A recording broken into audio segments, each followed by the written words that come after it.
जय श्री श्याम सभी को। तो जैसे कि आपको पता है मैं आपको री++ का PYQ करा रही हूँ। तो आज हमारी 3rd सीरीज़ है, तो चलिए स्टार्ट करते हैं आज अपनी वीडियो।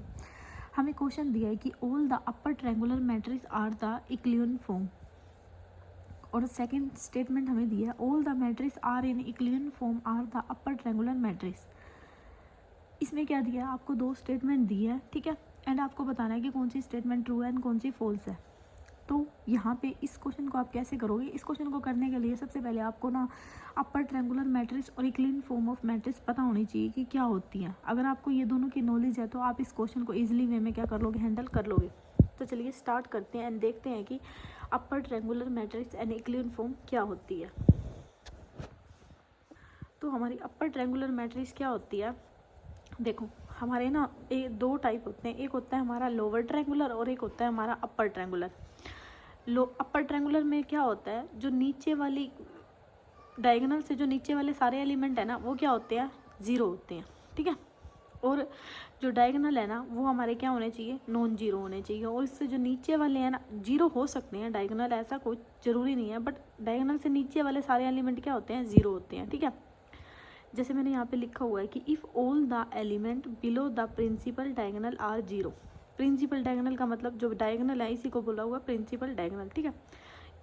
इसके जो नीचे वाले एलिमेंट है वो क्या होते हैं, 0 होते हैं, उसको बोलते हैं अपर ट्रायंगुलर। और लोअर ट्रायंगुलर क्या होता है कि प्रिंसिपल डायगोनल से ऊपर वाले एलिमेंट क्या होने चाहिए, 0 होने चाहिए। समझ में आया आपको। और जो हमारे डायगोनल में एलिमेंट है ना वो कुछ भी हो सकते हैं आपके, ठीक है। और उससे नीचे वाले क्या होने चाहिए, 0। और लोअर में क्या होना चाहिए, ऊपर। अब मैंने जैसे कि आपको बताया था कि मैथ्स है ना हमेशा आपका उल्टा चलता है। अपर का मतलब क्या होता है, ऊपर। तो इससे ध्यान रखना कि प्रिंसिपल डायगोनल के नीचे वाले सारे एलिमेंट 0 होंगे, कभी नहीं बोलोगे ऐसे आप, ठीक है। और लोअर का मतलब नीचे, यानी कि इससे अपोजिट जाएगा, ऊपर वाले सारे एलिमेंट क्या होंगे, 0। तो यहाँ से आपको समझ में आ गया अपर ट्रायंगुलर मैट्रिक्स क्या होती है। अब देखते हैं इक्लियन फॉर्म ऑफ मैट्रिक्स क्या होता है। तो इक्लियन फॉर्म का मतलब क्या होता है, इसका मतलब होता है बेसिकली, मैं आपको ना इसके एग्जांपल से समझाती हूँ फिर आपको ये पढ़ा दूँगी। जैसे जो हमारा फर्स्ट लीडिंग एलिमेंट होता है ना इक्लियन में, वो क्या होता है, हमेशा 1 होता है। जैसे कि यहाँ ये वाला एग्जांपल देखो, फिर मैं ये भी बताती हूँ आपको, ये एक्सेप्शनल है। जैसे लीडिंग एलिमेंट का मतलब है जो पहला एलिमेंट है ना, जो भी स्टार्टिंग में जहाँ से भी स्टार्ट होगा पहला एलिमेंट क्या होगा, नॉन जीरो, ठीक है। रो इक्लियन फॉर्म, इसको बोलते हैं रो इक्लियन फॉर्म, ठीक है। और डायगोनल में ना हमारे एलिमेंट कुछ भी हो सकता है, लेकिन इसमें बस एक इक्लियन फॉर्म का मतलब ये होता है कि जो पहला एलिमेंट है ना जहाँ से इसको लीडिंग एलिमेंट बोलते हैं वो क्या होना चाहिए, हमेशा 1, ठीक है। अब आप यहाँ बोलोगे कि मैडम यहाँ पे तो 0 है, यहाँ पे तो 1 है ही नहीं पहला, तो ये स्टार्टिंग थोड़ा ना है, देखो नीचे भी 0 है, यहाँ से भी स्टार्टिंग तो इसकी यहाँ से है ना, यहाँ पे तो कोई एलिमेंट है ही नहीं, तो लीडिंग एलिमेंट इसका ये होगा यहाँ, ना कि ये, ठीक है। आगे बात समझ में, इन दोनों में डिफरेंस समझ में आया। अब इसमें पढ़ते हैं कि थोड़ा सा क्या क्या होता है, फिर मैं आपको और बताती हूँ इसमें, ठीक है। देखो पहली बात मैंने आपको क्या बताई, जो फर्स्ट एलिमेंट है जिसको लीडिंग एलिमेंट बोलते हैं वो क्या होता है, of each row is 1, always क्या होता है 1, ठीक है। Each row must be unity, leading element of the each row, ये दोनों लाइन का मतलब सेम है, मैंने 2 बार लिखी हुई है ये लाइन, ठीक है। इसको लीडिंग एलिमेंट भी बोलते हैं, फर्स्ट एलिमेंट भी बोलते हैं, हमेशा क्या होता है 1। ये होती है पहचान किसकी, इक्लियन फॉर्म ऑफ मैट्रिक्स की। नेक्स्ट इसमें क्या गया, if any 0 row is the present then it must be last. ये बोल रहा है कि अगर हमारे 0 एलिमेंट प्रेजेंट है ना रो में, तो वो हमेशा लास्ट में होंगे, स्टार्टिंग में नहीं होंगे, ठीक है। जैसे कि यहाँ स्टार्टिंग में दिया ना, तो यहाँ नहीं होगा, हमेशा कहाँ होंगे, लास्ट में होंगे। क्या बोल रहा है कि सारे एलिमेंट में, मतलब जितने भी 0 एलिमेंट है, in each row the number of 0 must be more than previous row. इसका क्या मतलब है, जैसे देखो यहाँ पे क्या है 2, यहाँ पे 1 2 3, मतलब जो 0 बढ़ेंगे ना वो कहाँ कैसे बढ़ेंगे, हमारा नीचे की तरफ से बढ़ेंगे। ऐसे नहीं कि यहाँ पे 3 हो गए, यहाँ पे 2 हो गए, ऐसा नहीं होगा। इसमें क्या होती है, इसमें आपकी 2 मेन कंडीशन होगी कि फर्स्ट जो हमारा लीडिंग एलिमेंट है वो क्या होना चाहिए 1, और जो अगर 0 की इंक्रीमेंट हो रही है ना तो वो क्या होगा, अप टू डाउन, ना कि डाउन टू अप, ठीक है। जैसे देखो यहाँ पे भी 1 2 1 2 3 1 2 3 4 5, ठीक है, नीचे की तरफ बढ़ रहे हैं। सिमिलरली यहाँ पे भी आप देख सकते हो, और लीडिंग एलिमेंट हमेशा क्या है 1 ईच रो में लीडिंग एलिमेंट। अब देखो यहाँ देखो ईच एलिमेंट क्या हो गया, लीडिंग का 1, यहाँ पे भी क्या हो गया 1, यहाँ पे भी क्या हो गया 1 1 1 1। आ गया समझ में। अब होप सो यहाँ पे ना ध्यान रखना एक बात, each row must be unity. इसको ना दिमाग में पकड़ के चलो अपना, क्या, ईच रो, ये प्रत्येक रो है ना उसका जो पहला एलिमेंट है ना वो क्या होगा, यूनिटी यानी कि 1। ठीक है, आई समझ में। तो मैंने आपको अभी क्या बताया, आपको अभी यहाँ बताया है कि आपका ट्रायंगुलर अपर ट्रायंगुलर मैट्रिक्स क्या होता है, जिसमें हमारे डायगोनल के नीचे वाले एलिमेंट क्या होते हैं, सारे 0। ठीक है, इक्लिन फॉर्म में क्या होता है कि हमेशा जो लीडिंग एलिमेंट है प्रत्येक रो का वो क्या होता है, 1। आगे समझ में। और जो 0 की इंक्रीमेंट है वो कैसी होएगी, अप टू डाउन। ठीक है, आगे बात दोनों समझ में। होप सो आपको अच्छे से समझ में आया। अब यहाँ पे अपना दिमाग लगाओ एंड मेरे को ये बताओ ट्रू होगा फॉल्स होगा। तो पहले एक बार इस वीडियो को पॉज कर लेना, ठीक है, कंसेप्ट समझने के बाद, और अब इस क्वेश्चन को आप खुद करके देखो पहले, ठीक है, कि आपसे हो रहा है या नहीं हो रहा, दोनों समझने के बाद। अब कराती हूँ मैं। होप सो आपने कर लिया होगा वीडियो को रोक के। अब मैं कराती हूँ इस क्वेश्चन को आपको। जैसे ऑल अपर ट्रायंगुलर मैट्रिक्स क्या होते हैं, आर इक्विलिन फॉर्म। अब दिमाग लगाओ, अपर ट्रायंगुलर मैंने क्या बोला था कि डायगोनल में कुछ भी एलिमेंट हो सकते हैं, लेकिन जो डायगोनल के नीचे वाले एलिमेंट है वो क्या होते हैं, नॉन जीरो। डायगोनल के नीचे वाले एलिमेंट क्या होते हैं, 0। ठीक है, अपनी माइंड में ना इमेज बनाते जाओ जो चीज़ मैं बोल रही हूँ। अपर ट्रायंगुलर का मतलब जो डायगोनल के नीचे वाले हैं सारे क्या हो गए, 0। और डायगोनल में कोई भी एलिमेंट हो सकते हैं। क्या ये बात ट्रू है, all upper triangular are echelon form में तो क्या होता है, जो लीडिंग एलिमेंट होता है ना हमेशा 1 होता है। अब इसमें देखो 0 तो बढ़ रहे हैं, दूसरी बात तो ट्रू हो रही है, लेकिन इसमें जो डायगोनल पे एलिमेंट है इसमें तो कुछ भी हो सकते हैं। तो ये बात तो बिल्कुल भी ट्रू नहीं हुई, क्योंकि ये डायगोनल की वजह से क्या हो गया, ये बात गलत होगी, क्योंकि इसके डायगोनल में कोई भी एलिमेंट आ सकते हैं, लेकिन इसमें हमेशा जो लीडिंग एलिमेंट है, फर्स्ट एलिमेंट है, वो क्या होता है, यूनिटी। आगे बात समझ में, ये क्यों गलत है। सेकंड दे दिया, ऑल मैट्रिक्स इन इक्लिन फॉर्म, जो सारी की सारी मैट्रिक्स है ना इक्लिन फॉर्म में, आर अपर ट्रायंगुलर। तो ये बात क्या होगी, ट्रू होगी। क्यों होगी, देखो मैंने फर्स्ट एलिमेंट ले लिया 1 0 0, ठीक है। अब सेकंड में ले लो 0 2 क्यों लोगे, यहाँ पे तो 1 लोगे ना, 0 1 0 0 0 1, मैंने ये एलिमेंट ले लिया। अब ये जो मैंने अभी फॉर्म बोली आपको, क्या I3 बोलते हैं जिसको, आइडेंटिटी एलिमेंट। 1 0 0 0 1 0 0 0 1, यानी ये क्या हो गया, 3 क्रॉस 3 आया। 3 समझ में आया जो मैंने बोला है अभी। तो यहाँ पे देखो 0 क्या हो रही है, बढ़ रही है। पहले में क्या थी, 1 0, दूसरे में क्या आ गई, 2 0 हो गए। हाँ भाई, पहली बात तो क्या होगी, ट्रू होगी। और जो इसका लीडिंग एलिमेंट है वो क्या है, 1। ये बात भी आगे समझ में, इक्विलिन फॉर्म होगी। अब ट्रायंगुलर कैसी है, ट्रायंगुलर इसका जो डायगोनल एलिमेंट है वो सारे क्या है, नॉन जीरो। ठीक है, मैंने इसमें ये तो नहीं बताया था ना आपको अपर में कि डायगोनल, मैंने तो ये कहा था डायगोनल में कुछ भी एलिमेंट हो सकते हैं, आप ले लो 1 1 ले लो, कोई प्रॉब्लम नहीं है, लेकिन जो डायगोनल के नीचे वाले एलिमेंट है वो क्या होते हैं, सारे 0। तो होप सो आपको ये क्वेश्चन, ये स्टेटमेंट समझ में आएगी ये क्यों ट्रू है। तो ये वाली स्टेटमेंट क्या है हमारी, ट्रू। ठीक है, चलिए नेक्स्ट क्वेश्चन। होप सो आपको अच्छे से समझ में आया। ये मैंने इसलिए उसमें टाइम दिया है क्योंकि वो समझने वाली चीज़ें थी। ठीक है, अगर किसी को फिर भी नहीं समझ में आया ना तो एक बार वीडियो को वापस से जाके देख लेना। नेक्स्ट है हमारा maximum value of the function f of x is equal to x cube plus 2x plus 1। देखो, जब भी आपको मैक्सिमम और मिनिमम की वैल्यू पूछे ना तो सबसे पहले आपको एफ ऑफ एक्स गिवन है उसका करना है डेरिवेटिव। ठीक है, डेरिवेटिव करने के बाद जो भी इक्वेशन आएगी उसको रखना है 0 के इक्वल, और वहाँ से निकाल लेने हैं 2 पॉइंट, यानी कि एक्स की वैल्यू निकाल लेनी है। ठीक है, उसके बाद आपको करना है डबल डेरिवेटिव। जब मैक्सिमम और मिनिमम की बात बता रही हूँ, दोनों समझ में आ जाएगी। डबल डेरिवेटिव निकालना है। ठीक है, और जो हमने पॉइंट निकाले हैं ना एक्स की वैल्यू, उसको इस डबल डेरिवेटिव में क्या करना है, पुट करना है। अगर ये डबल डेरिवेटिव हमारा ग्रेटर देन 0 आता है तो वैल्यू आती है हमारी मिनिमम, और जब ये डबल डेरिवेटिव लेस देन 0 आता है तो हमारा जो पॉइंट है वैल्यू क्या आती है, मैक्सिमम वैल्यू। ठीक है, जो मैंने, अगर आपने कल वाली वीडियो देखी है, मैंने AC माइनस B स्क्वायर करवाया था, जिसमें मैंने आपको सैडल पॉइंट में आपको थोड़ा सा कंसेप्ट बताया था, और मैंने कहा था ये चीज़ मैं आपको दोबारा भी बताऊंगी। तो मैं एक बार दोबारा से रिकॉल करवाती हूँ, जो मैंने चीज़ें यहाँ लिखी हुई है ना वहाँ से कनेक्ट करवाती हूँ। मैंने आपको कल ये सैडल पॉइंट वाला करवाया था, इसमें मैंने यही चीज़ लिखी हुई थी ना, AC minus B square greater than 0। ठीक है, जब A की वैल्यू ग्रेटर देन 0 है ना, A का मतलब क्या है, double derivative with respect to x. ठीक है, अगर ये हमारा ग्रेटर देन जीरो है ना तो वैल्यू क्या आएगी मिनिमम, और ये लेस देन जीरो है तो वैल्यू क्या आएगी मैक्सिमम। ठीक है, सो आपको समझ में आ गया वो पॉइंट। तो यहाँ पे जैसे कि हमें गिवन था एफ ऑफ एक्स क्या दिया हुआ था एक्स क्यूब प्लस 3x2x² ठीक है, मैंने इसका एक फर्स्ट टाइम क्या किया डेरिवेटिव किया, और यहाँ से मैंने इस डेरिवेटिव को क्या कर दिया जीरो के इक्वल पुट कर दिया। तो यहाँ से मेरी एक्स की वैल्यू एक तो क्या आ गई जीरो, एक क्या आ गई हमारी -4/3। ठीक है, अब जो ये वैल्यू निकली है ना अब मैंने कर दिया इसका ही सेकंड डेरिवेटिव किया तो वैल्यू क्या आ गई 6x + 4, और जो मैंने ये वैल्यू निकाली यानी क्रिटिकल पॉइंट निकाले मैंने डाल दिए इसमें। ठीक है, पहले क्या डाल दिया ज़ीरो, जब मैंने x की जगह ज़ीरो पुट किया तो मेरी वैल्यू क्या आ गई ग्रेटर देन जीरो, जो कि क्या आ गई एक मिनिमम वैल्यू। लेकिन हमें तो चाहिए क्या, क्वेश्चन में मैक्सिमम वैल्यू पूछी थी। अब मैंने डाल दिया x की जगह -4/3, जब मैंने सेकंड डेरिवेटिव में 4/3 डाला तो मेरी वैल्यू आ गई मैक्सिमम। तो यहाँ से मुझे पता चल गया जो मैक्सिमा का जो पॉइंट था वो कितना था -4/3।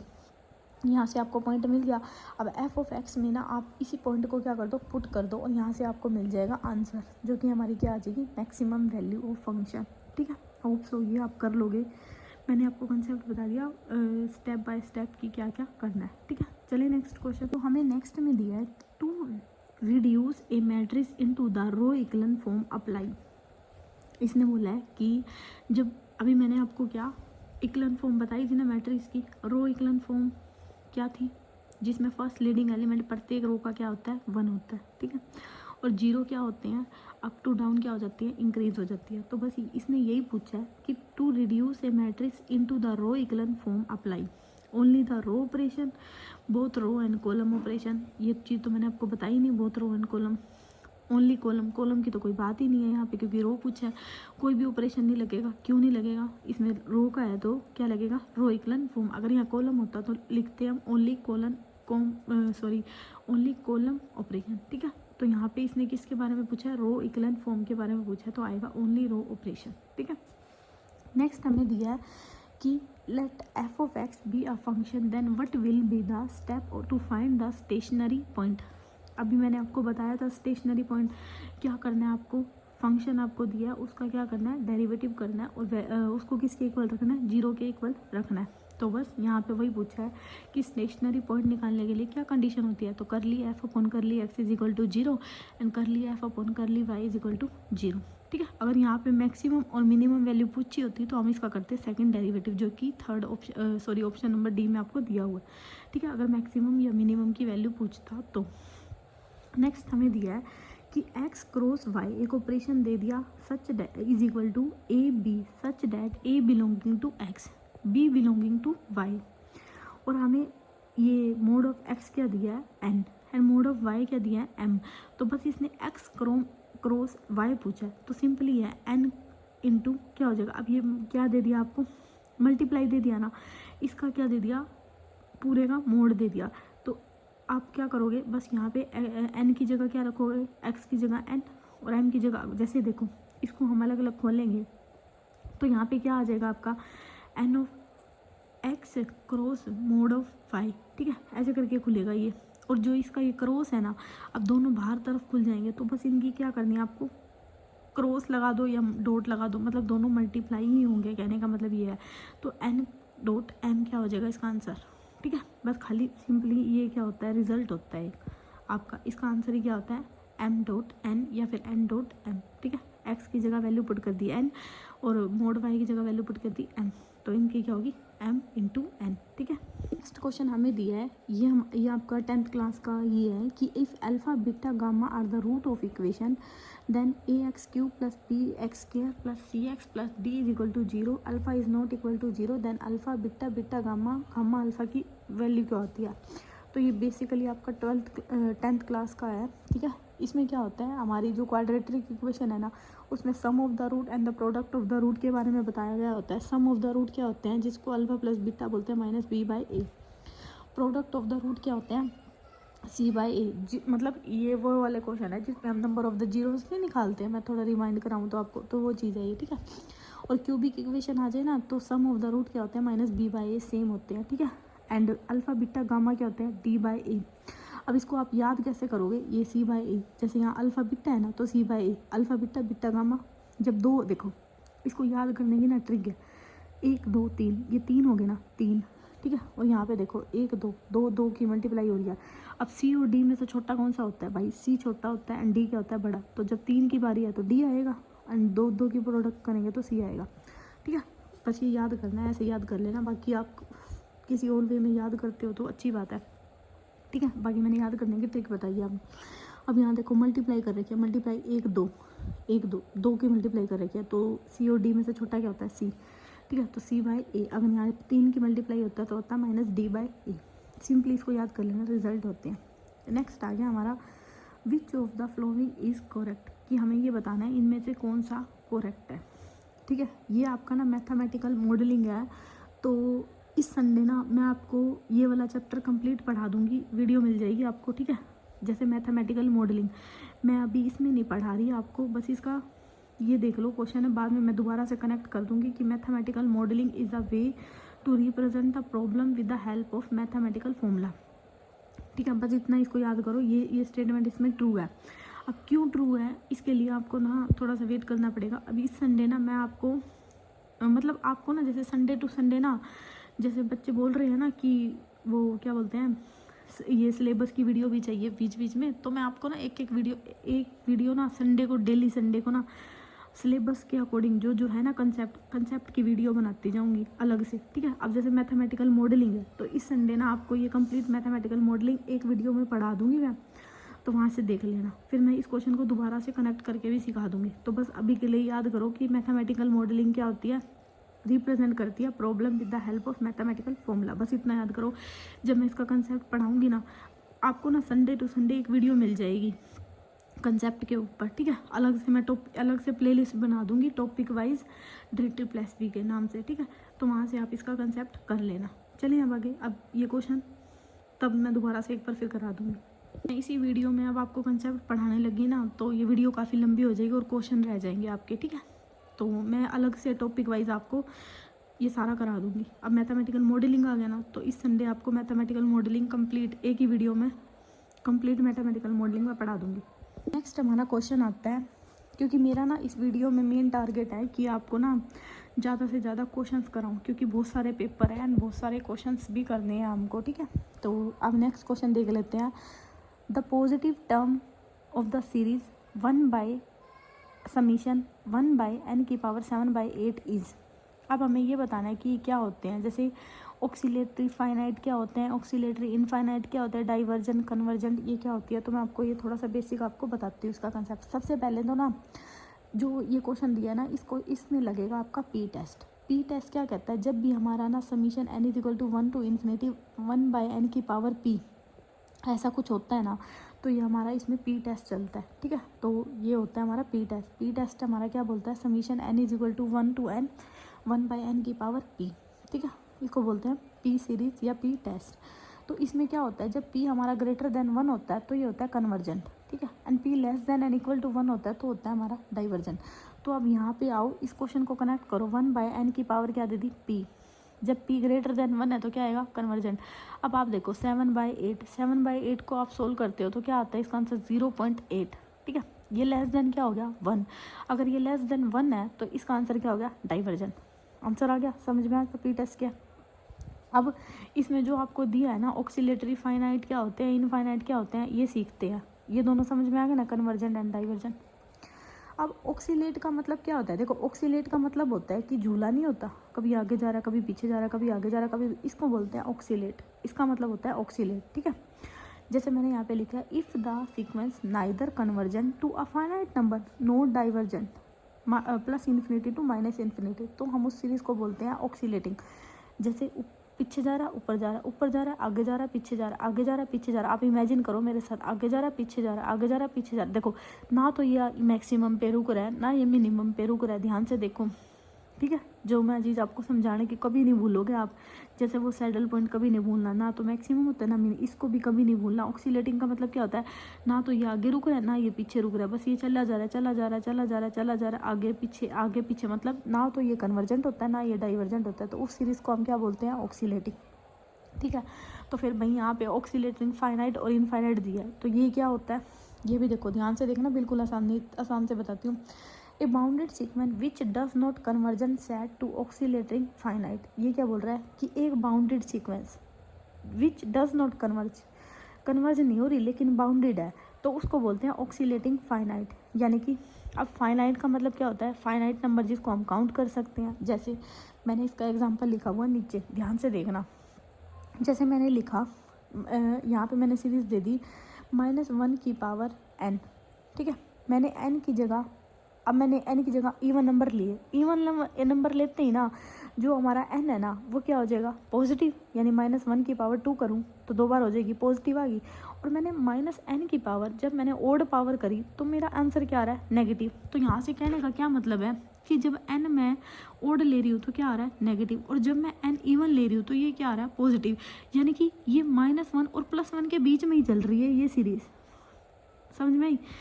ये ना तो कन्वर्ज हो रही है। देखो अगर मैं इसको कहूँ, आपको मैं कहूँ इसका भाई मैक्सिमम पॉइंट क्या है 1, मिनिमम पॉइंट क्या है -1, भाई हमें पता नहीं है, जरूरी थोड़ा ना इसके इन दोनों के बीच में भी infinite number of the point है। हम ये नहीं कह सकते कि इसका -1 +1 इसका कुछ, मतलब हमें ना ये कन्वर्ज नहीं हो रही सीरीज, ये 2 पॉइंटों पे चल रही है, -1 +1 -1। मतलब कन्वर्ज होने का क्या मतलब है, कन्वर्ज होने का मतलब है कि एक पॉइंट के ऊपर आके ना कोई भी चीज़ रुक रही है। जैसे ये पेन है, ठीक है, इस पेन को ना मैं एक मान लो मैंने यहाँ पे एक पॉइंट बना दिया, ठीक है, और मैं इस पॉइंट के ऊपर ना सारा, अब ये मैंने पेन लगा दिया यहाँ पे, अब मैं जितनी भी मतलब इसके आर पार जितनी भी रेखाएं लगाऊं या फिर जितनी भी लाइंस लगाऊं वो क्या हो रही है, एक पॉइंट पे आ रही हैं, इसको बोलते हैं कन्वर्ज। लेकिन तो यहाँ पे तो क्या हो रहा है कि -1 +1 -1 +1। अब यहाँ खुद देखो, आप दिमाग लगाओ, जैसे जो ये मैं सीरीज चल रही हूँ क्या ये कन्वर्ज हो रही है, कहीं पे नहीं हो रही ना, बस ये 2 पॉइंटों के ऊपर आ रही है।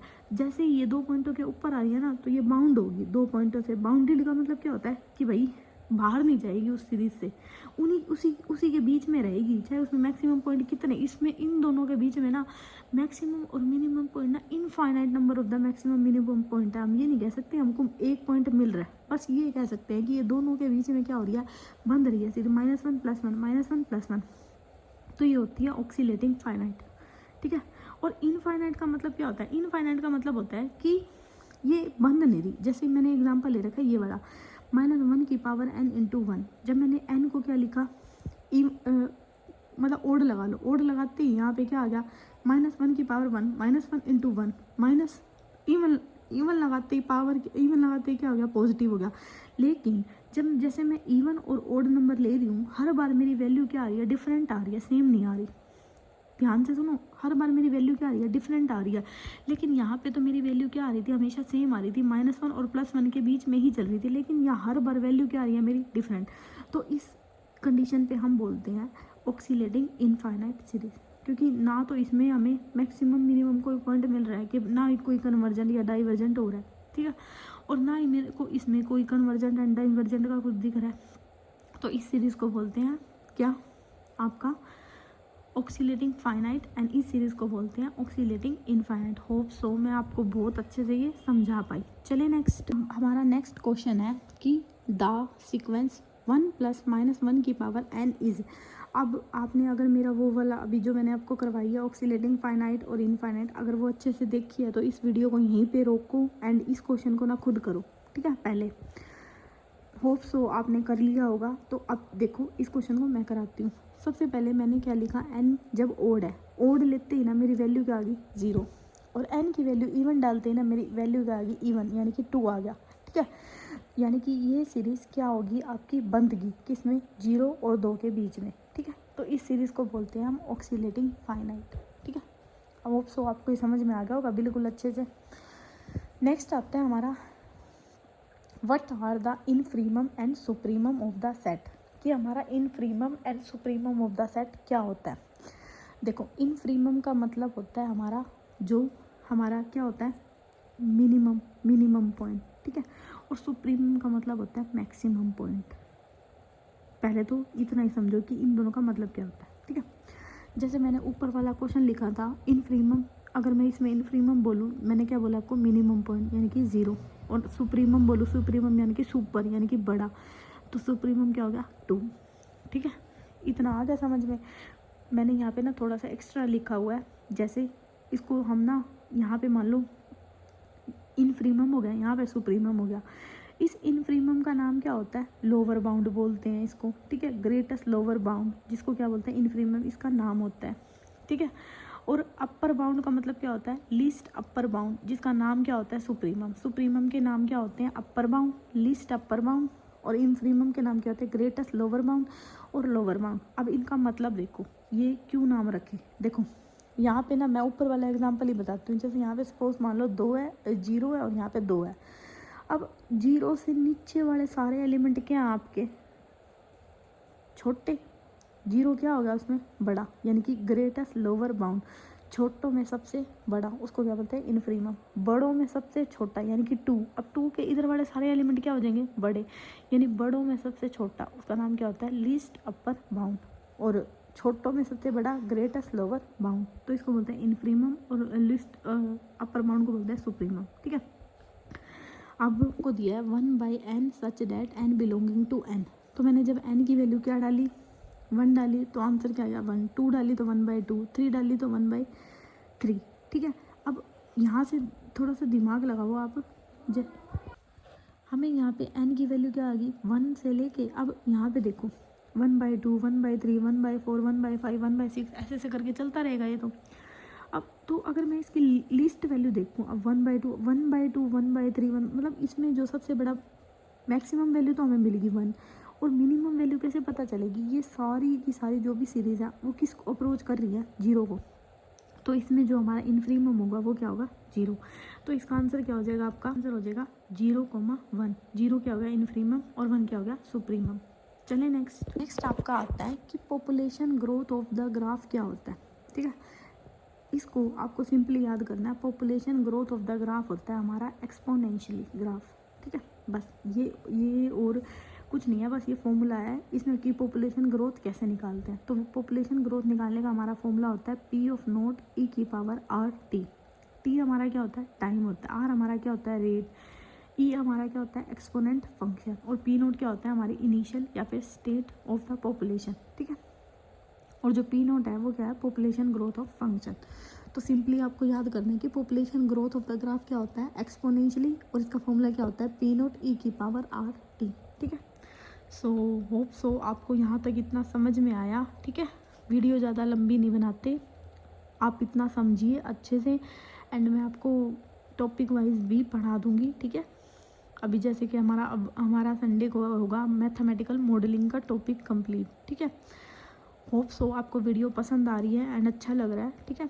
और फिर भी कुछ नहीं समझ में आ रहा तो आप कमेंट करके मेरे से पूछ सकते हो। तो अभी के लिए इतना ही, मिलते हैं कल, थैंक यू।